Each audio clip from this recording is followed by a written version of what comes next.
namatay matagpuan ng buhay ang iyong bugtong na anak para iligtas kami sa mga kasalanan. Sa iyong kabutihan, muli mong buhay ng iyong mga tapat na mananampalataya upang makiisa sa langit kung saan ako nagahari kasama mo ng Espiritu Santo magpa sa walang hanggan.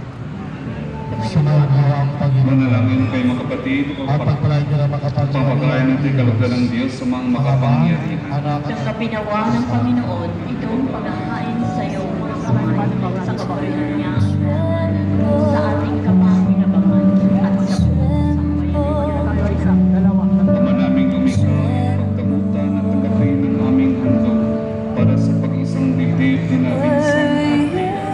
Ang pag-ibig mong kanilang pinataglay ay lugin mong kanilang paihandog sa iyo sa kanilang pagmamahalan araw-araw. Sa pamamagitan ng Jesucristo kasama ng Espiritu Santo,